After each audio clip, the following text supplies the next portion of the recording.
The only thing tying these two films together is that both have leads who have a sneaking suspicion that something is off, leading to dire and deadly circumstances.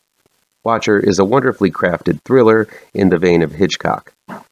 This is M.L. Miller Fright's Best in Horror Countdown 2021 through 2022. Counting down the best in horror films released from October 1st, 2021 through September 30th, 2022. According to me, M.L. Miller. Here we go. Number 14. Watcher was released on June 3rd, 2022. It's streaming on Shudder from IFC Midnight. It's directed by Chloe Okuno and written by Zack Ford and Chloe Okuno. It follows Micah Monroe stars as Julia, who follows her husband, Francis, played by Carl Glusman, to his home country of Romania, where he is offered a job promotion. Even though she doesn't speak the language, Julia is eager to start her new life in Romania and hopefully find a new purpose in life, having been dissatisfied with her chosen acting career. Almost immediately arriving at their new apartment, Julia notices a man in the building across the street looking down into her own apartment at her. While her husband dismisses this as stress and paranoia, Julia believes the man across the street has ill intent for her as she sees him following her to the movie theater and to the grocery. It doesn't help that there is a serial killer on the loose who is slashing and decapitating young women in Julie's neighborhood. Still, it's unclear whether Julia is in real danger or it's just her isolation in this strange new culture causing this heightened paranoia. While in my opinion, Micah Monroe shot to superstar status with the 1-2 punch of It Follows and The Guest, she kind of fell off my radar recently. If she wasn't considered a star before Watcher, she definitely will be one now after this wonderfully nuanced and tragic performance as Julia.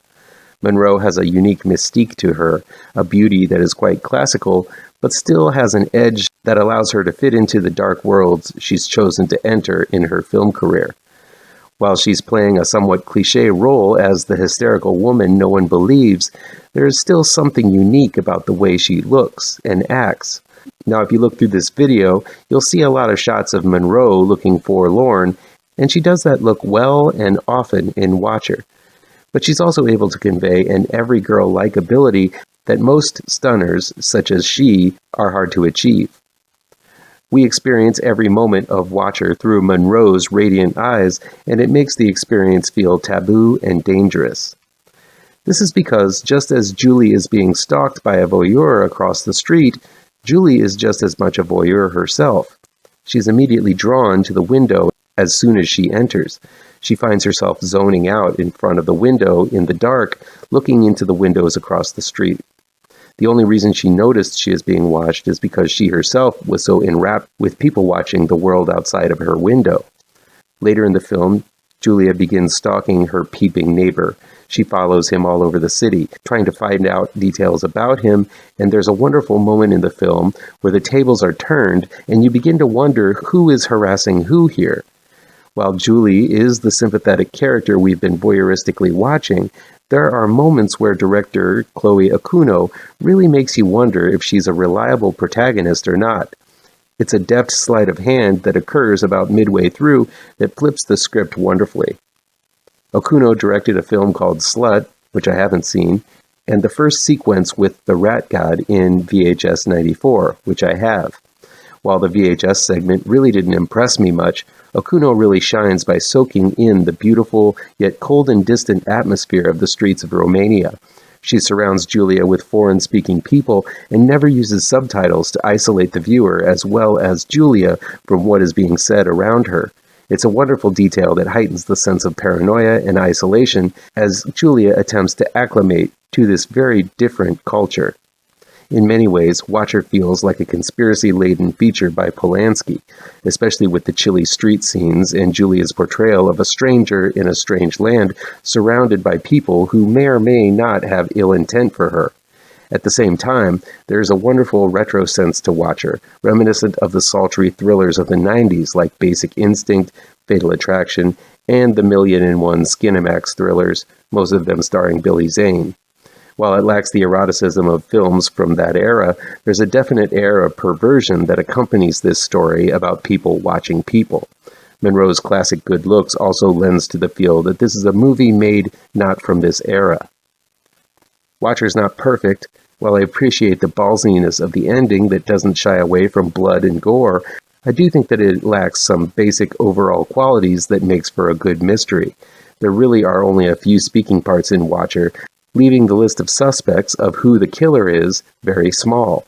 I feel while the ending does have a little stank on it in terms of high violence and gore, Okuno still ends up wrapping the whole movie in a somewhat conventional and predictable manner, something more akin to what I'm used to seeing in far bigger budgeted Hollywood films.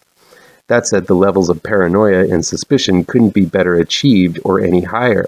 Hitchcockian is a word that is often thrown around, and it qualifies when you're talking about Watcher. And Micah Monroe is spellbinding in every scene she's in, aka the entire film. So pull the shades, lock the door, prepare to look over your shoulder, and trust no one, and I think you'll be ready to check out this highly successful thriller called Watcher. Homebound might have slipped past your purview, but it's a marvelously intense little number that ratchets up the tension until its truly horrifying end. Homebound was released on May 13th, 2022. It's available to rent on Amazon Prime from Brainstorm. It's directed and written by Sebastian Godwin. Newlyweds Holly, played by Aisling Loftus, and Richard, played by Tom Goodman Hill, have planned a weekend meeting with Richard's previous family who live in the English countryside. Once they arrive, they find Richard's 3 children, twins Ralph, played by Lucas Rolfe, and Lucia, played by Hattie Gotobed, and little Anna, played by Raffaella Chapman. Missing is their mother, who is Richard's first wife. This is the opening of a tense and mysterious gothic thriller where you aren't sure what the danger is, but the fact that there is a danger is the only thing one can count on. The writer-director Sebastian Godwin delivers one of the most tension-filled films I've seen in a while. Muddling the expansive countryside, overrun with trees and fields with the suspicious actions of 3 English children, makes the perfect combination of edge-of-your-seat tension. Reminiscent of The Innocents, The Turn of the Screw, and the others, I found myself trying to figure out what type of film this was for most of the runtime. All parts of the mystery do come together in the end, but it took the entire film's runtime to find out exactly what type of film this really is.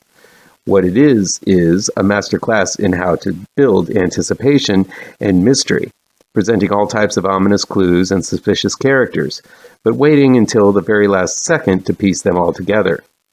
This small cast is quite stellar across the board. Aisling Loftus does a fantastic job as the starry-eyed newlywed without a clue of what kind of hell she is walking into. Meeting the children of a significant other is scary enough, and even before things get weird, Loftus communicates the range between the awkward and terrifying moments sharply. Tom Goodman Hill may look like a Louis C.K. with hair, but he does a fantastic job of keeping things oblivious. Because he is familiar with the setting and the children, he doesn't have the questions Holly has, and the ambiguity to his role makes you wonder if he's just drunk and out of sorts, or something far more sinister is happening. But the children really steal the show here. Godwin presents them in an alien light. The twins play the piano together and share suspicious looks at one another. Little Anna's peculiarities are cute at first, but is there something devious underneath? Of the 3, Hattie Gotobed shines the brightest as Lucia, who is given much more to do than the others. But Raffaella Chapman has a young Anya Taylor-Joy type feel. It's her giant wide eyes that gives her an uncanny power beyond her age. While there are only 5 players in this movie, all of them do a great job at moving the mystery along. The story of Homebound is excellent. The psycho-esque violin slashes drive deep, highlighting every bizarre twist and turn. The psycho theme is definitely prevalent throughout the entire film, so fans of that classic will have a lot to like here, thematically. Coming in at only about an hour and 10 minutes, and that's including credits, Homebound is an unpredictable and thoroughly entertaining thrill ride. You are right there with Holly, not knowing who to trust, where to go, and what to do, as nothing makes sense, and escape seems less and less of a possibility as the story presses on. I love discovering little powerful movies like this. While the end may not spell out exactly what happened, enough clues are given to fill in the blanks on your own. Homebound has very little blood, but it packs a wallop. With pointed musical chords, static shots of ambiance around the house and around the countryside, and a plot that is as unpredictable as they come, Homebound is one nerve-strangling thriller you should not miss. As always, feel free to agree, disagree, or give me your own picks for your favorite horror movies. It's October, so let's talk horror. Come back tomorrow for the next level in the Best in Horror Countdown 2021 through 2022. Be sure to hit all of the pertinent bells and whistles down below, and you'll never miss a post. Happy Halloween, folks.